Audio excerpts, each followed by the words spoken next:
Bendiciones, amada familia, sean todos muy, muy bendecidos en este tiempo. Les habla Sigrid Schurz, pastora de Casa de Oración a todas las naciones.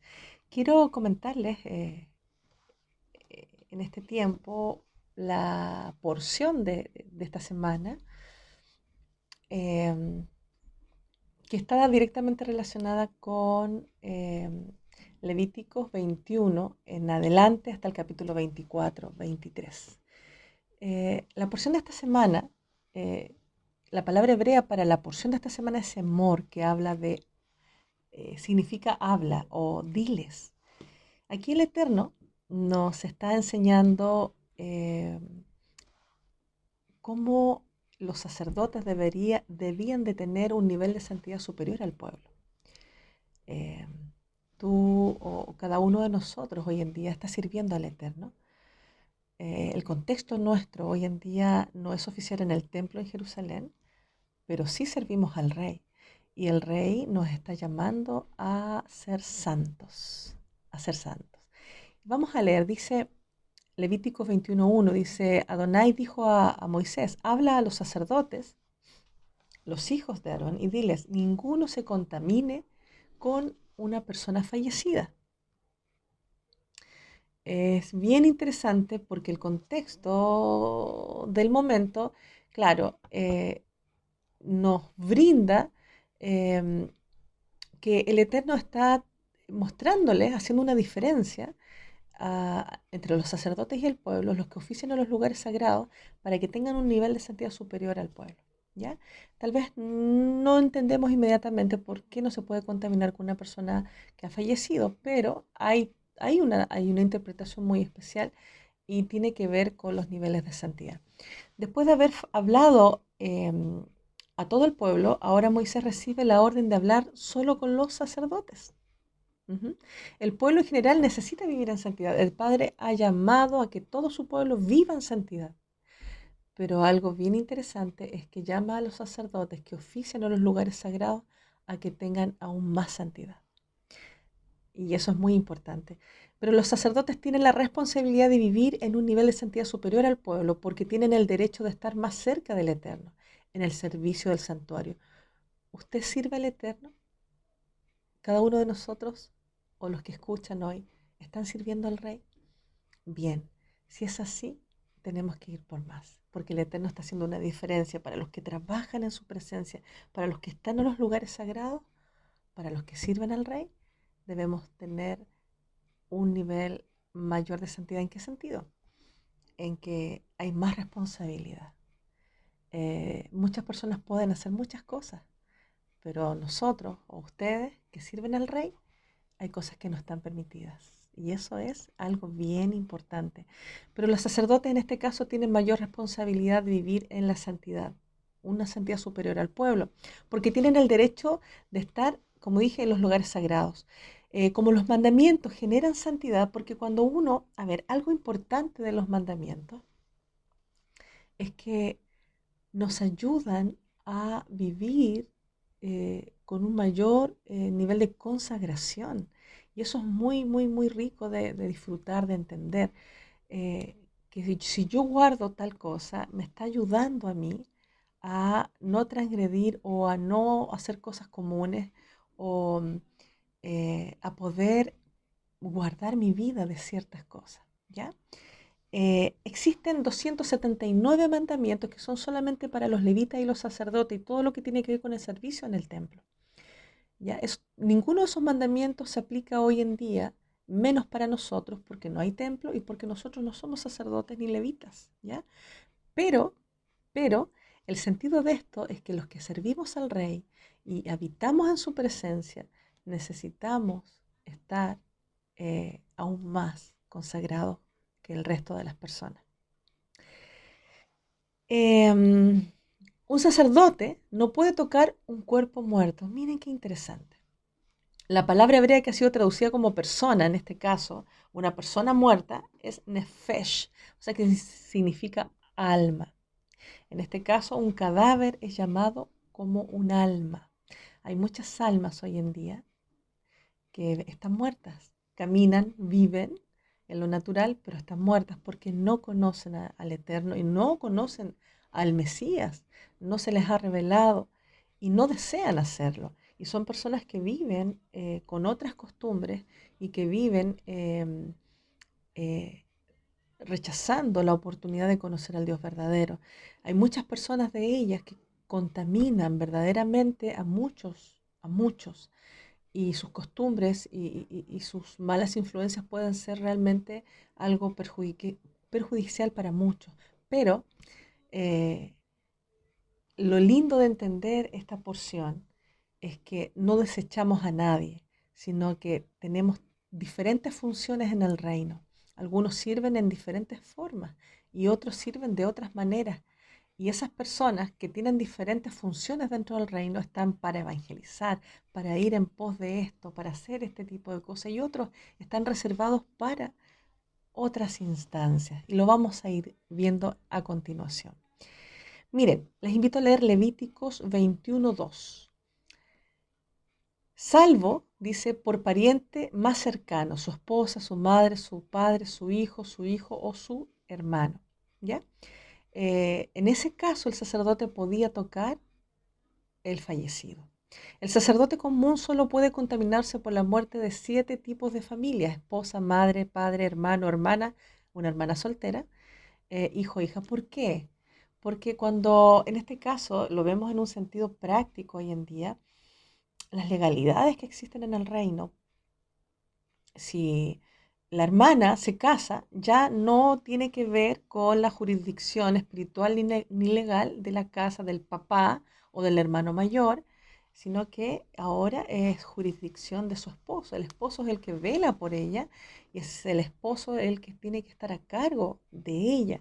Eso es bien importante poder entenderlo. Pero, miren, existe una ley, una excepción para para un sacerdote para tocar un cadáver. Existe una excepción que se llama un met mitzvah. Este mandamiento tiene que ver cuando un cadáver se ha encontrado en un lugar desértico o uno que ha muerto que no tiene parientes que se ocupan de su funeral. En este caso, ahí sí, el sacerdote puede ir y hacerse cargo y no hay problema que se contamine, ¿ya?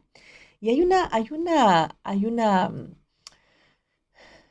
parábola, hay una historia que cuenta nuestro Señor en el Pacto Renovado en el Nuevo Testamento sobre el buen samaritano. Vamos a interesarnos un poquitito en esta historia que nos va a llevar a entender un poquito más el contexto de esa historia.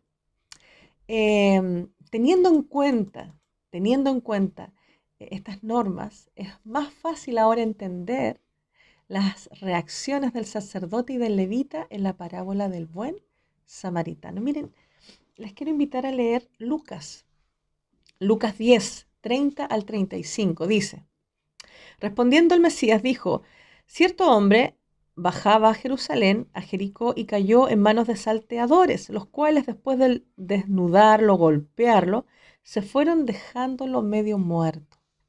O sea, muy mal herido. Y por coincidencia, cierto sacerdote bajaba por aquel camino y al verlo pasó, en este caso, por el lado opuesto. Igualmente, un levita al llegar junto al lugar y al verlo pasó por el lado opuesto. Pero un samaritano, recordemos que había una rivalidad allí entre los samaritanos y los judíos. Los samaritanos se habían mezclado, hay toda una historia que no es para ahora, pero los samaritanos estaban siempre en disputa con los judíos, no pasaban cerca de ellos porque eran mestizos y ellos tenían otra forma de adoración también y ellos habían caído en idolatría. Ellos también tenían allí algo que no era muy bueno en el sentido de la idolatría, ellos adoraban de otra manera. Eh, y se habían mezclado con otras naciones, ¿ya? En este caso al lado que era el pueblo de Asiria. Vemos que el samaritano aparece en acción en este caso. Dice, pero un samaritano que iba de camino se acercó a él y al verlo fue movido a compasión. y allegándose vendó sus heridas derramando aceite y vino, y poniéndolo sobre su propia cabalgadura, lo llevó a un mesón y cuidó de él. Y al día siguiente, al partir, sacó 2 denarios, los dio al mesonero y le dijo, cuídalo, y todo lo que gastes de más, yo lo pagaré cuando regrese. Bien, ellos quizás no sabían si el hombre estaba vivo o muerto, el levita y el sacerdote. No, porque las palabras aquí hablan de que estaba medio muerto, tiene que haber estado en un estado inconsciente, sin moverse. Entonces aquí nosotros podemos entender que el levita y el sacerdote que pasaron por ese lugar, que era un lugar transitado, no era un lugar desértico como para haber hecho esa ordenanza de excepción para ir a ver para tocar ese cadáver y ayudarlo. Entonces era bien complicado porque un sacerdote o un levita que tocara un cuerpo muerto perdía su sacerdocio. Así de complicado era la ley estricta, ¿ya? Sin duda esto tiene un significado espiritual, pero ese era el tema. Y ellos pasaron por el lado, ambos, ¿ya? Pero aparece este samaritano que no le importaba contaminarse para él, porque era una persona eh, que iba pasando por ahí, tenía seguramente un muy buen corazón, fue movido a misericordia, dice la Escritura, y él bien lo ayuda. Eh, bueno, este era un camino transitado, no podía ser considerado un lugar desértico. Por esta razón no tendrían la responsabilidad de enterrarlo según esa ley, esa ordenanza de la Met Mitzvah que les acababa yo de comentar. Ahora, en caso de que el hombre estuviera vivo, habría que ayudarle para salvarle, ¿ya? Y en caso de que supieran que el hombre estaba vivo, en ese caso, wow, cometieron un delito grave por no ayudarle según el mandamiento que vimos que existe allí en Levíticos 19:16, donde está escrito, no te quedarás quieto ante la sangre de tu prójimo. ¿Ya? Eso, wow, hay que tener cuidado con eso. Pero si nosotros vemos el contexto, claramente ahí hay un tema con el levita y con el sacerdote que tenía que ver con su oficio, ¿ya? Si bien es cierto, nuestro Señor nos enseña a que no nos quedemos quietos ante la sangre de un prójimo, ¿ya? Debemos ir en ayuda, debemos ir en esta ayuda importante. Pero miren, yo quiero destacar algo importante. Uno de los discípulos del Mesías, de Jesús, de Yeshua, Juan, Yohanan en hebreo, era conocido del sumo sacerdote, como está escrito en Juan 18:15. Quiero hacer esta salvedad, quiero comentarles esto para que podamos encajar un poquito más la historia. Dice en Juan 18:15, miren, dice, y Simón, Pedro, Kefas, y otro discípulo que aquí habla Juan, em, seguían al Mesías, y este discípulo era conocido del sumo sacerdote, y entró con el Señor en el patio del sumo sacerdote. No cualquiera podía entrar al patio del sumo sacerdote, eran lugares específicos y bastante más sagrados en consideración a los otros lugares, entendiéndose que el templo en ese tiempo estaba totalmente profanado, pero tenemos que comprender que el templo no fue creado para ser profanado, fue creado para adorar al Eterno en sus funciones, en sus órdenes, en sus servicios de consagración. Que haya estado profanado en esta época cuando el Señor estuvo acá en la tierra es otra cosa, ¿ya? Pero debemos entender que el origen de los lugares sagrados del templo tienen un origen de santidad, de orden y de adoración. Entonces, Pedro se había quedado afuera, de pie junto a la puerta. Salió pues el otro discípulo, aquí habla Juan, el conocido del sumo sacerdote, y habló a la portera e hizo entrar a Pedro. O sea, este Juan tenía influencia con los sacerdotes, sobre todo con el sumo sacerdote. Había algo aquí que nos deja ver, de acuerdo a la historia, a los estudios, Juan tenía familiaridad era de familia sacerdotal, eso es. tenía descendencia de la familia sacerdotal, por lo tanto tenía esa influencia y era conocido en medio de los sacerdotes y en este caso el sumo sacerdote. Miren, ¿qué quiero llegar con esto y cómo vamos a unir la primera parte con esta final? Acá vamos ahora a Juan 20, 4 y 5. Recién acabamos de leer Juan 18, 15 y 16. Ahora vamos a leer Juan 20, 4 y 5. Dice, y corrían los dos juntos. Aquí está hablando específicamente de Juan y de Pedro, ¿ya? Pero el otro discípulo corrió más aprisa que Pedro y llegó primero al sepulcro. Y agachándose, vio la envoltura que estaba allí, pero sin embargo no entró. Después dice, y llegó entonces Simón, Pedro, que lo seguía y entrando dentro del sepulcro vio la envoltura que estaba allí.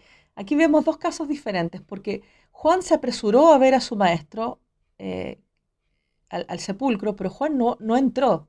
Él no pudo entrar, él se queda afuera, pero Pedro sí entra sin ningún problema. Entonces entendemos que hay una familiaridad.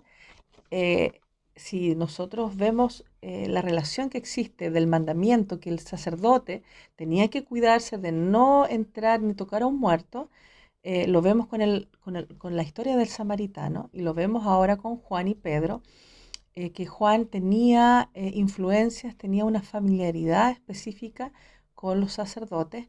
Quiere decir que Juan es probable que haya sido de linaje sacerdotal y la santidad que Juan debería guardar era mayor aún. Y Juan no pudo entrar al sepulcro porque sabía que no se podía contaminar porque iba a perder eh, el servicio, iba a perder su sacerdocio.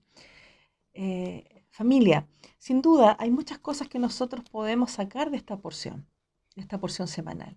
Pero lo más importante a destacar en este tiempo es que toda palabra que ha sido entregada por el Eterno tiene un contexto, tiene una base sólida y nos está invitando a que los que habitemos en su presencia, a los que sirvamos en su presencia, tengamos conductas de santidad aún más elevadas que el resto del pueblo que no está sirviendo tal vez al Eterno.